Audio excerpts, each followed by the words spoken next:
completo para que todos lo tengan. Muy bien.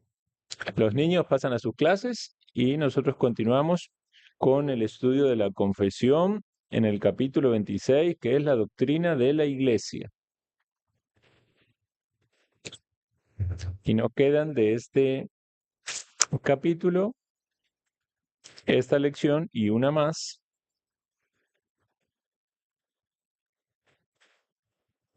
Y terminamos entonces uno de los capítulos, el capítulo más largo que tiene la confesión por cantidad de párrafos.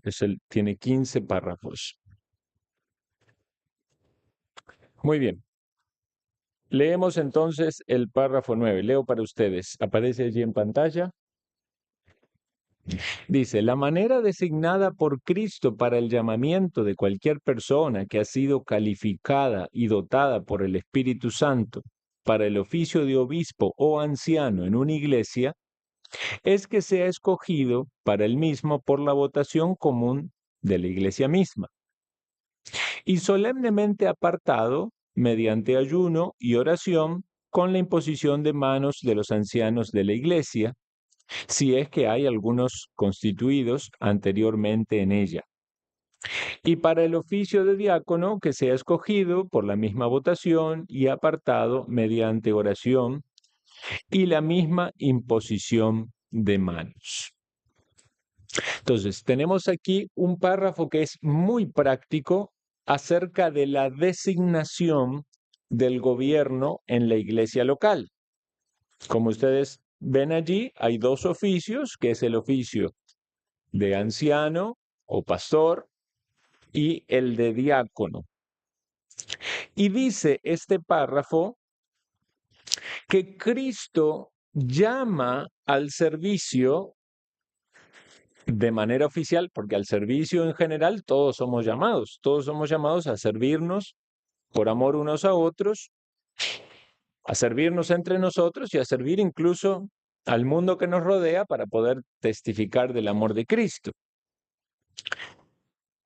Pero al oficio especial en la iglesia, es decir, público, tanto en el área del servicio, en lo diaconal, como en el área de la enseñanza y gobierno de la iglesia, que es lo pastorado, dice que es Cristo el que llama.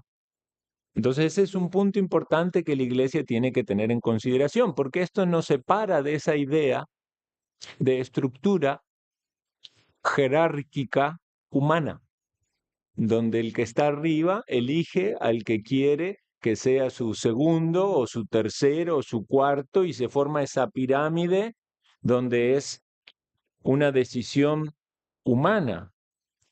Aquí lo que tenemos en claro es que es Cristo el que llama a alguien al oficio. Y notemos esto, es el Espíritu Santo el que los capacita. Es decir, que si hay un pastor o un diácono, el Espíritu Santo lo capacitó lo podemos decir, lo capacitó, lo dotó con dones que pueden ser estos naturales o espirituales, es decir, hay personas que tienen muchas habilidades, podemos decir que del desarrollo de su vida, pero hay algunos dones que son espirituales, dados por Dios en la salvación, pero los fue formando y preparando para que puedan brindar ese servicio de una manera oficial. Evidentemente, esas cualificaciones o características ya hemos leído varias de esas en la lección anterior, pero siempre es bueno tenerlas presentes, ¿verdad? Entonces, no es que cualquier persona que dice yo quiero ser pastor o quiero ser un diácono, simplemente puede serlo, no hay que pasar por las características bíblicas y evaluar si esa persona fue llamada por Cristo y dotada por el Espíritu Santo. Y entonces, si Cristo llama a alguien y el Espíritu Santo lo ha capacitado, tenemos una parte sumamente importante del llamado, pero también esto no va en contra de la voluntad propia de la persona. Es decir, que el creyente que ha de servir en un oficio público como diácono o como pastor quiere servir así. No tiene que ser en contra de su voluntad. Hay un anhelo, un deseo por hacerlo de ese modo. Dios puede tratar con cada uno de diferentes maneras. Puede ser que alguien se resista a un llamado de Dios, como lo vimos en el caso de Moisés. No quería hacer lo que, ¿verdad? Se envía a otro. Pero si Dios llama, capacita a alguien y Dios cumple su propósito, se va a encargar de cambiar su mentalidad o su corazón para tal o cual servicio. Pero finalmente, en alguna instancia tiene que haber un deseo propio. Es decir, anhelo servir a Dios y a mis hermanos como pastor o como diácono.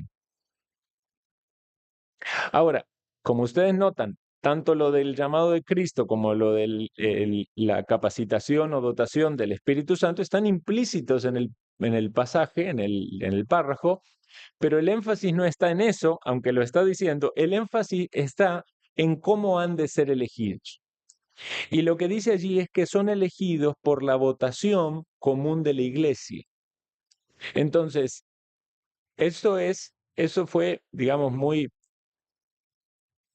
importante en ese momento que se escribió la confesión, porque como dije antes, en el catolicismo romano las personas no votaban a sus líderes, a sus pastores o a sus diáconos. Era una cuestión más de designio, ¿verdad?, de los líderes superiores en esa estructura jerárquica organizacional.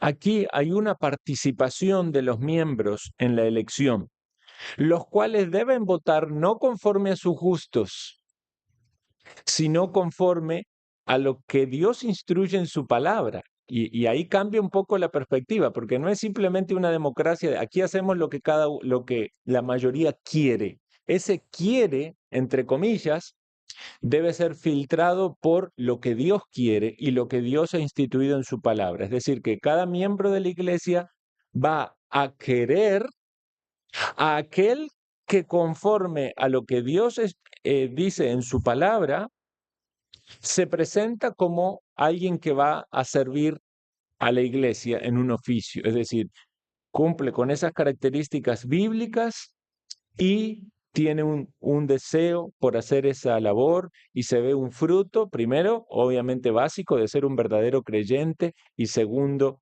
de estar capacitado por Dios. Entonces, en ese sentido, la iglesia va a votar. Y cuando decimos la iglesia nos referimos a los miembros porque no estamos incluyendo aquí a los asistentes, sino a aquellos que voluntariamente se unen en un compromiso, en un pacto mutuo de servir al Señor y avanzar en la fe conforme a lo que nos guía Dios en su palabra. Entonces, hay algunas iglesias que a la hora de hacer esta votación, digamos, hay un proceso que puede variar de una iglesia a otra. No tenemos específico en la escritura los detalles de estos procesos, pero nosotros hemos, digamos, sido instruidos generalmente porque vemos a otras iglesias que han avanzado en esos procesos y sabemos más o menos cómo es. Porque, ¿qué entendemos? Entendemos que debe haber un periodo de enseñanza donde se enseña la palabra del Señor para que la iglesia esté capacitada, instruida. Segundo, tiene que haber un periodo de evaluación de los candidatos, de las personas que quieren servir, donde en esa evaluación cada miembro comprueba lo que dice conforme a la palabra con el hermano propuesto para el oficio. Y finalmente, entonces, tiene que haber una votación. En algunas iglesias, esa votación requiere unanimidad, es decir, que todos los que forman parte de la membresía voten, digamos, positivo por un hermano o hermanos que se postulan como diáconos o pastores.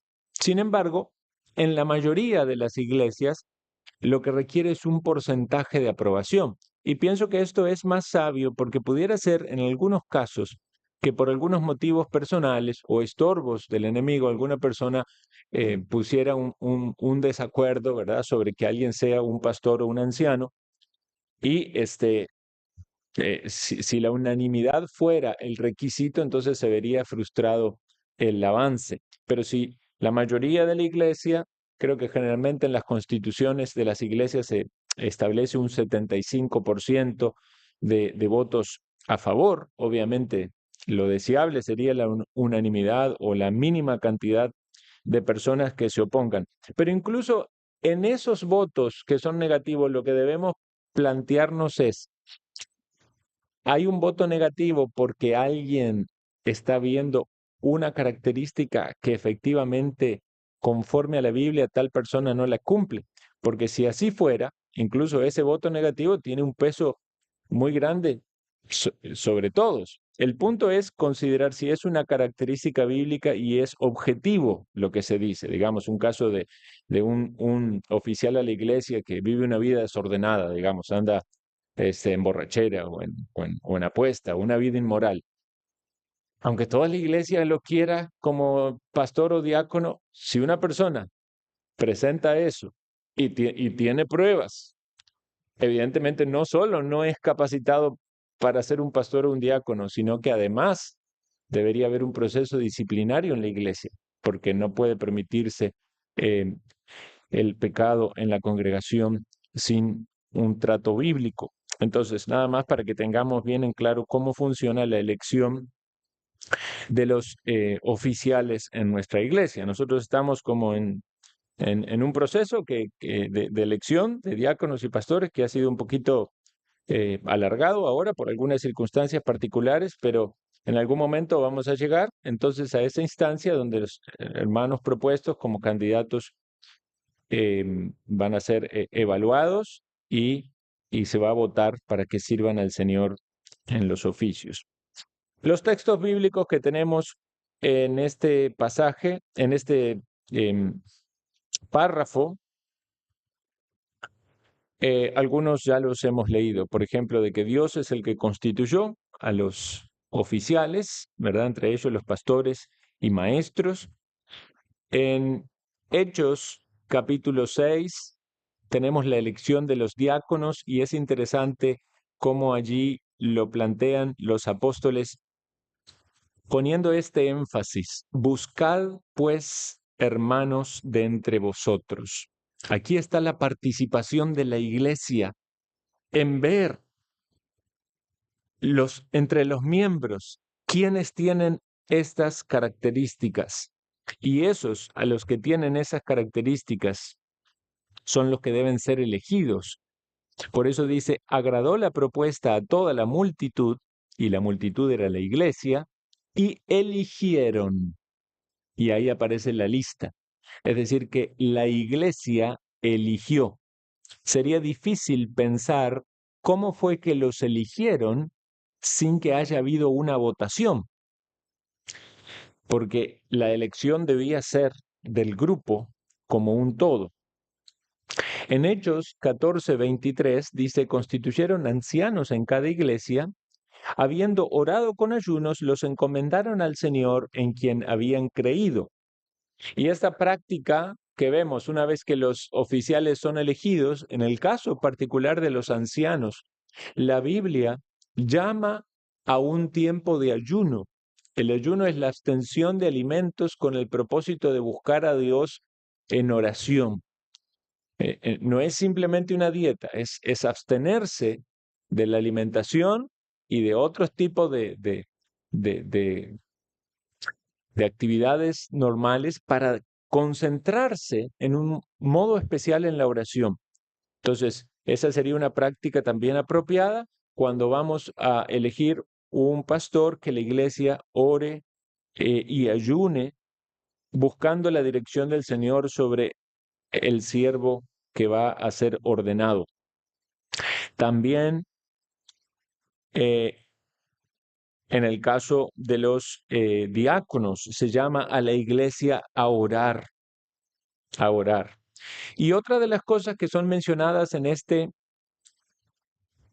párrafo es la práctica de la imposición de manos. Imposición de manos es que los ancianos en oficio, cuando hay un nuevo anciano o un nuevo diácono que van a servir, coloca la mano sobre estos hermanos, pero esto no debe malentenderse como en muchas de estas sectas o iglesias falsas, como que está poniendo la mano allí porque le está transmitiendo un poder o le está dando algo corre a través del cuerpo. No, no, no estamos hablando de eso. Es simplemente una señal de autoridad. Es decir, que las personas que son autoridad delegadas por Dios están reconociendo públicamente que estas personas son también llamadas por Dios al oficio y pueden ejercerlo con la autoridad que viene de Dios. Por eso encontramos en la Biblia textos que hacen referencia a esto. Le dice Pablo,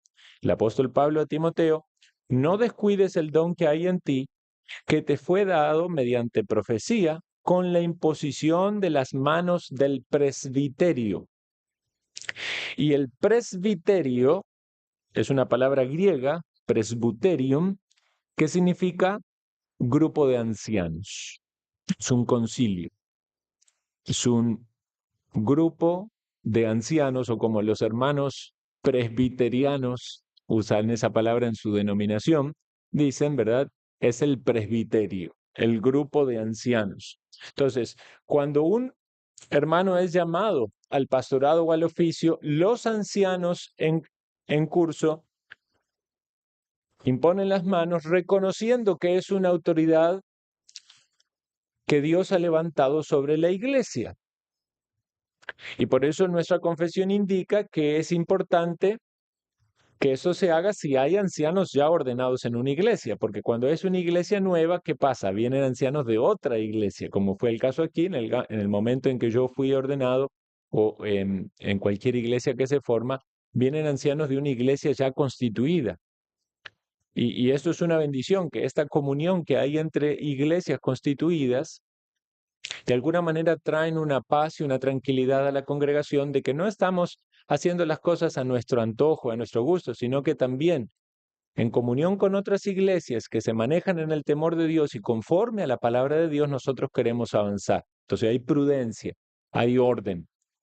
Y por eso lo hacemos de ese modo, para que no se vea como que hay, como pasa en este mundo tristemente, que cada cual tiene su iglesita y la maneja a su gusto y hace sus... No, no, no. Es conforme lo dice la palabra de Dios, con la mayor sinceridad y el grado de luz que tenemos, haciendo lo que es recto delante del Señor, queriendo honrarle en todo, queriendo cuidarnos de cualquier falta o error y hacer las cosas correctas a los ojos de Dios. Y aquí está también la advertencia. No impongas con ligereza las manos a ninguno, ni participe en pecados ajenos. Consérvate puro. Entonces, si entendemos que imponer las manos tenía que ver con el reconocimiento de la autoridad en una iglesia local, en el oficio pastoral o diaconal, y Pablo le dice a Timoteo, no impongas las manos con ligereza, lo que quiere decir es no te apresures en elegir oficiales, porque si eligen oficiales en una iglesia que están en pecados, que, digamos, no están capacitados o llamados por Dios, no viven una vida conforme a lo que Dios manda, esas personas van a traer tropiezos a la iglesia. Y de algún modo aquellos que los reconocen están participando en los pecados ajenos. Entonces, por eso debemos hacerlo con tanto temor.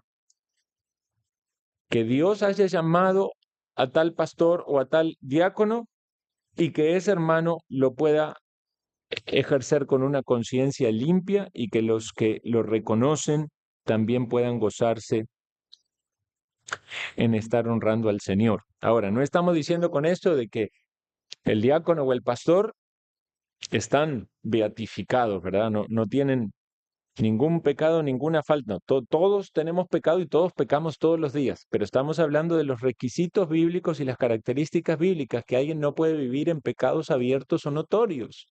Todos pecamos en nuestro corazón, muchas veces en nuestros pensamientos, a veces con nuestro carácter, nuestra conducta, pero no puede ser una práctica de pecado, no puede ser pecados escandalosos. Es necesario que, dice la Escritura, que el obispo sea irreprensible, es decir, que no tenga algo de lo cual pueda ser acusado abiertamente de que está viviendo una vida impía, una vida de pecado. Y para los diáconos se exigen las mismas características en cuanto al carácter y la forma de vivir la vida cristiana. Creo que es bueno que leamos esas características una vez más. Primera de Timoteo, capítulo 3, tenemos las características tanto para los diáconos como para los pastores como para los diáconos. Y los pastores y los diáconos tenemos que leer estas características y evaluarnos a nosotros mismos para no ser descalificados, porque puede ser que seamos descalificados de nuestro oficio. Primera Timoteo 3:1, palabra fiel, si alguno anhela obispado, buena obra desea, pero es necesario que el obispo sea irreprensible, marido de una sola mujer, sobrio, prudente, decoroso, hospedador, apto para enseñar, no dado al vino, no pendenciero, no codicioso de ganancias deshonestas, sino amable, apacible, no avaro, que gobierne bien su casa, que tenga a sus hijos en sujeción con toda honestidad. Pues el que no sabe gobernar su propia casa, ¿cómo cuidará de la iglesia de Dios? No un neófito, no sea que envaneciéndose caiga en la condenación del diablo. También es necesario que tenga buen testimonio de los de afuera, para que no caiga en descrédito y en lazo del diablo. Los diáconos asimismo deben ser honestos, sin doblez, no dados a mucho vino, no codiciosos de ganancias deshonestas, que guarden el misterio de la fe con limpia conciencia, y estos también sean sometidos a prueba primero y entonces ejerzan el diaconado si son irreprensibles. Las mujeres asimismo sean honestas, no calumniadoras, sino sobrias, fieles en todo. Los diáconos sean maridos de una sola mujer y que gobiernen bien sus hijos y sus casas, porque los que ejerzan bien el diaconado ganan para sí un grado honroso y mucha confianza que es en Cristo Jesús. Entonces, hermanos, tenemos en este párrafo la instrucción acerca de cómo la iglesia elige a sus oficiales. Y quiere el Señor bendecirnos como iglesia local y que podamos avanzar para tener una pluralidad de liderazgo, tanto ancianos o pastores como también diáconos, y que esos pastores y diáconos puedan brindarse al servicio de la iglesia para el crecimiento en la fe. Recordemos también que es importante que haya autoridades en la iglesia local, como vimos en el párrafo anterior, porque en ciertos casos de la iglesia local, donde debemos manejar situaciones difíciles como disciplina, es necesario que haya personas que están allí liderando para que la iglesia avance según lo que Dios ha ordenado. Recordemos la promesa del Señor: yo estoy allí congregados, donde hay 2 o 3 congregados en mi nombre, allí estoy yo en medio de ellos.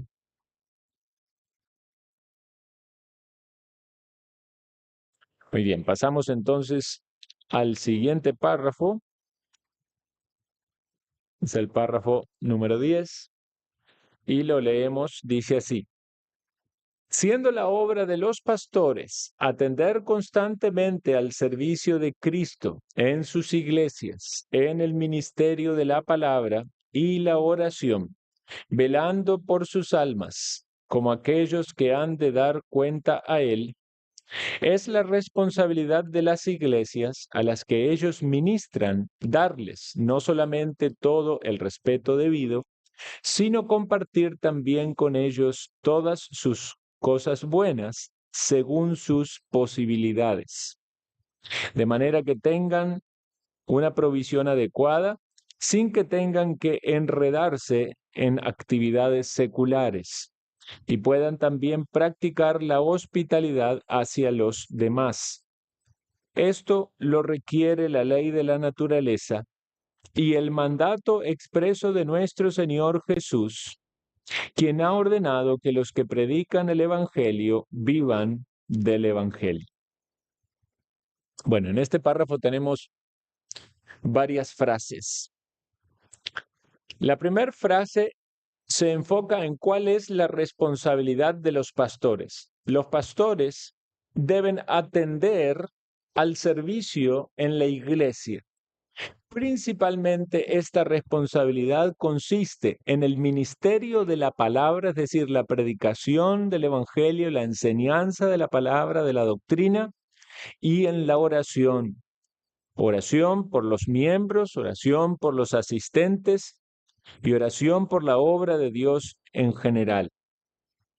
Ahora, esta responsabilidad de los pastores no es solamente desde el púlpito o desde el aposento de la oración privada, sino que también hay un velar por la vida de las personas, de los miembros de la iglesia, y eso requiere también una interacción. Es decir, que el velar por las almas sin duda tiene que ver primeramente con orar por esas personas, con predicarles la palabra, con discipularles en la enseñanza de la palabra de Dios, pero también va a requerir una interacción para saber cómo están.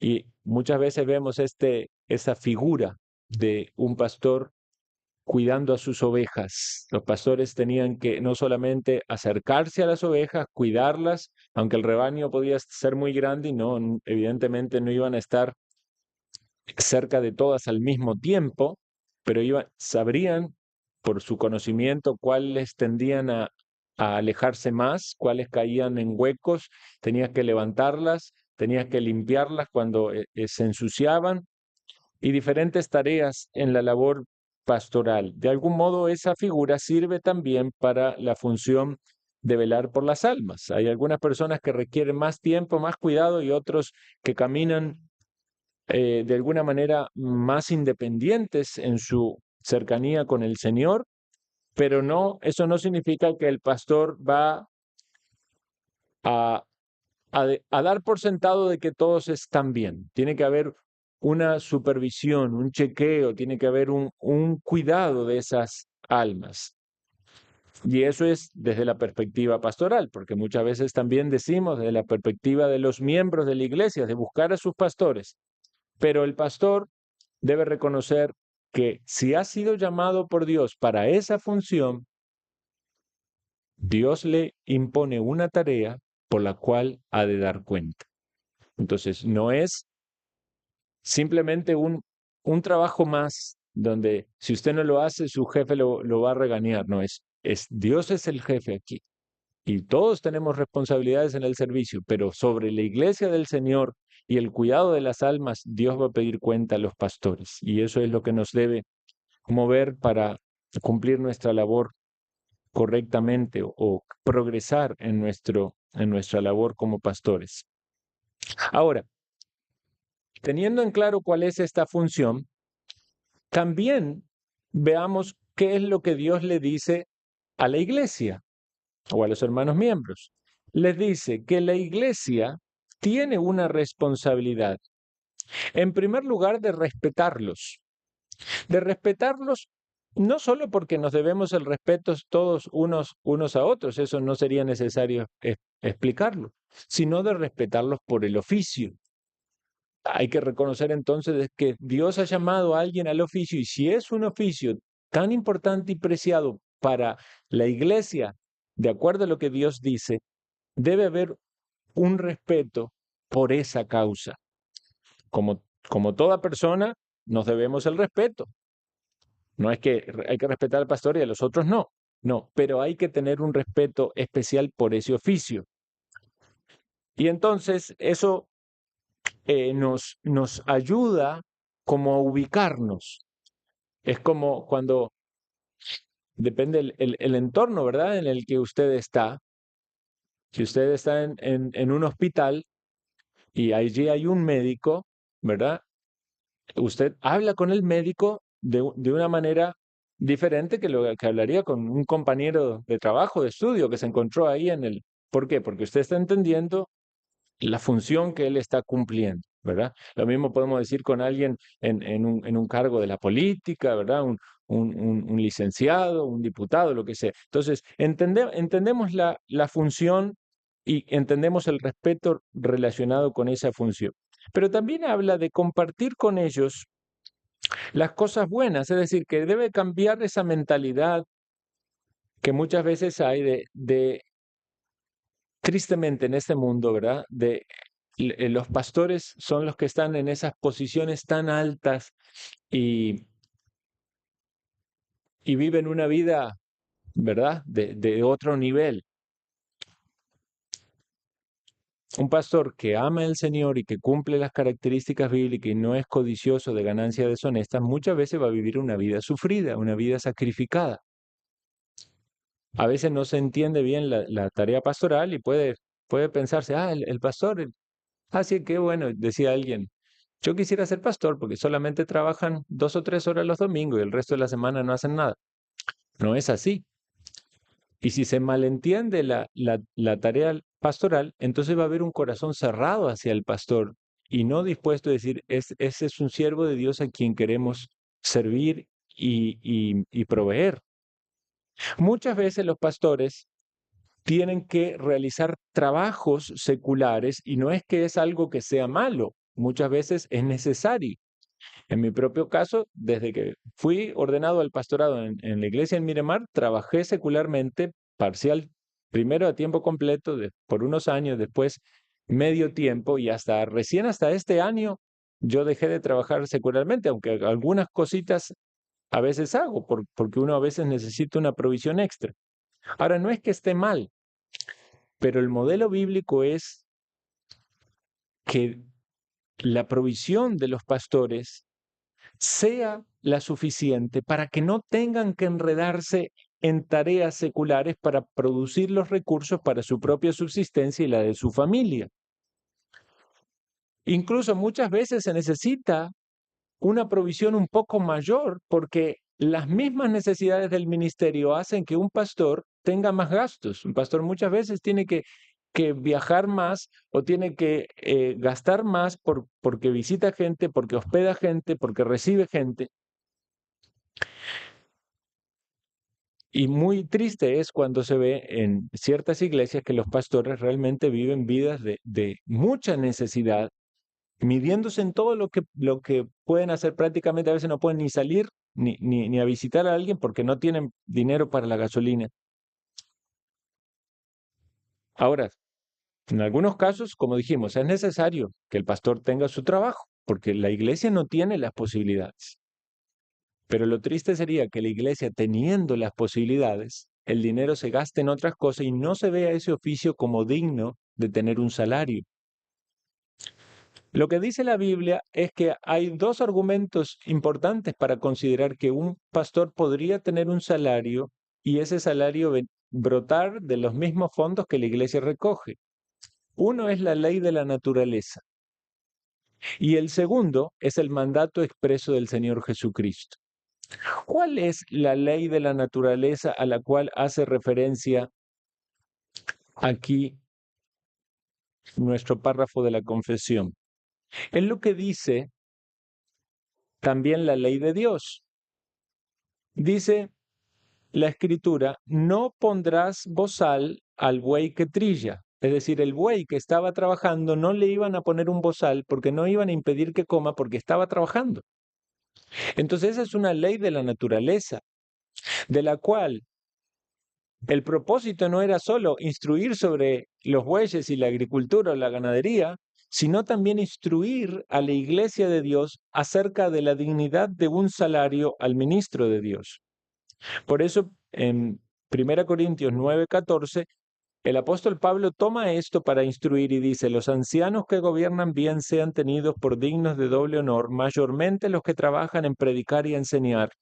Pues la escritura dice, no pondrás bozal al buey que trilla, y digno es el obrero de su salario.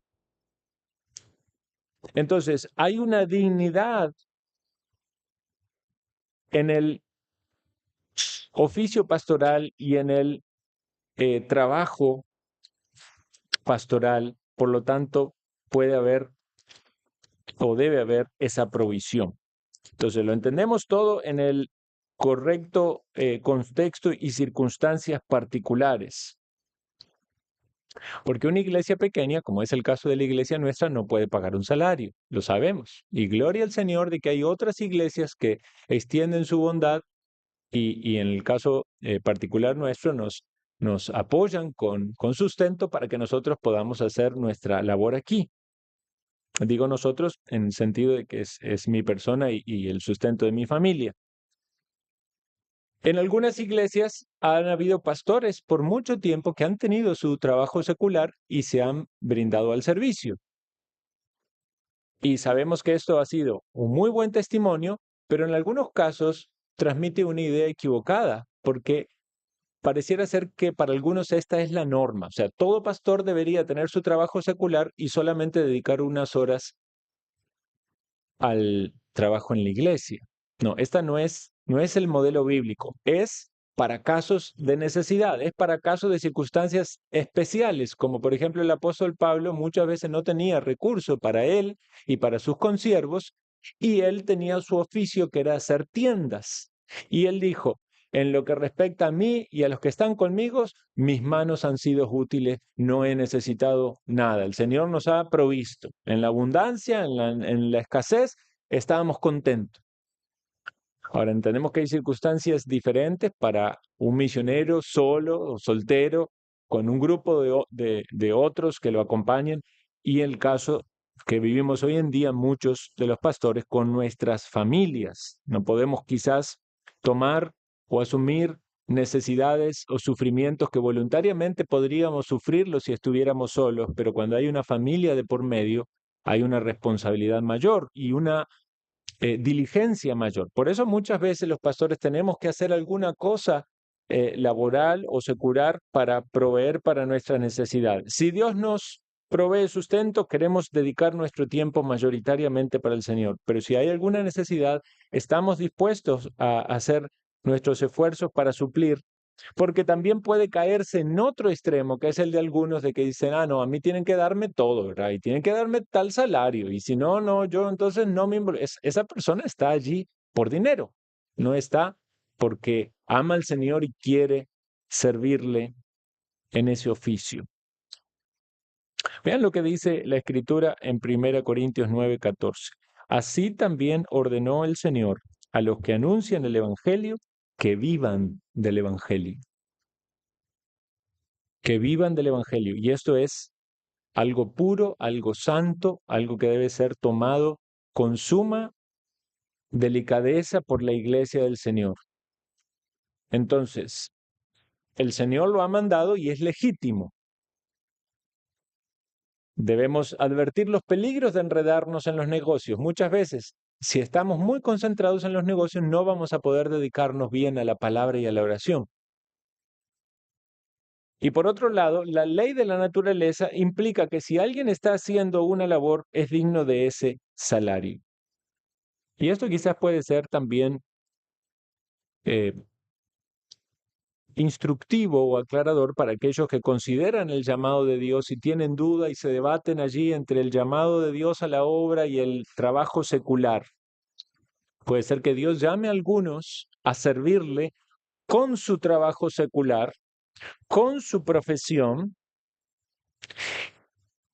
y así vivan ejerciendo su profesión, su trabajo secular, y a su vez sirviendo en la iglesia y en el ministerio, porque ese es un llamado digno, no hay nada de malo en eso. Pero hay otros que inclinan la balanza hacia el ministerio y el trabajo secular va a ser solamente para suplir carencias. ¿Se entiende la diferencia? Algunos quieren vivir su vida de servicio a Dios con su trabajo secular y ejerciendo su profesión, y aún teniendo los recursos no optarían por estar en el ministerio a tiempo completo, porque su deseo es ejercer la profesión para la cual se han preparado y formado. Pero hay otros cuyo corazón está en la obra y solamente optarían por hacer un trabajo secular, una labor en casos de necesidad.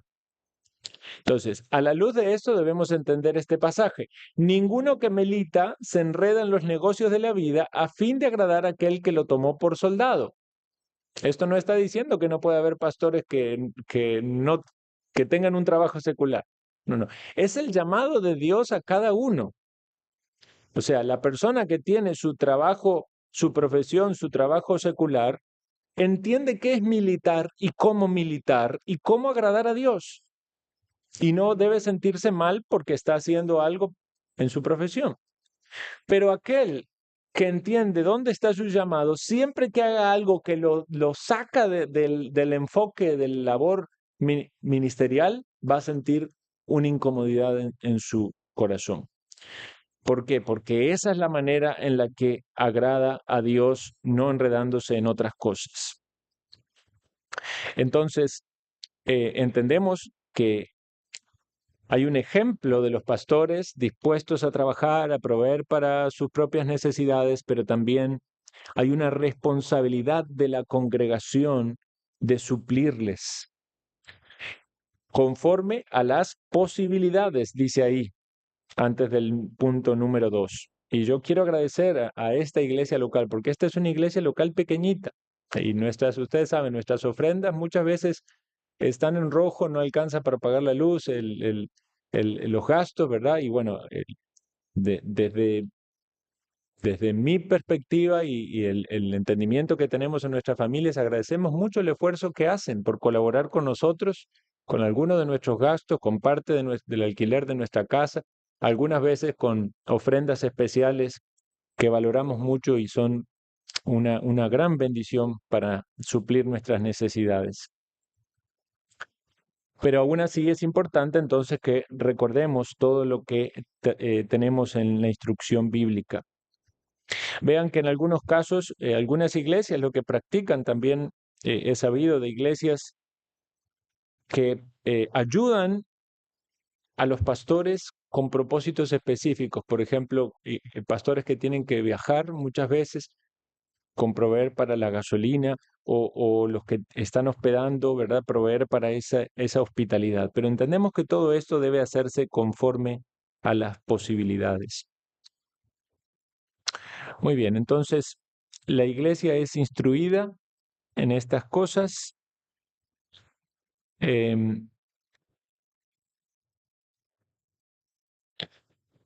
Nada más, tenemos un punto más. No nos da el tiempo, ya tenemos que parar aquí. Vamos a parar aquí y el párrafo 11 lo vamos a estudiar en la próxima lección. Pasamos al receso. Señor les bendiga.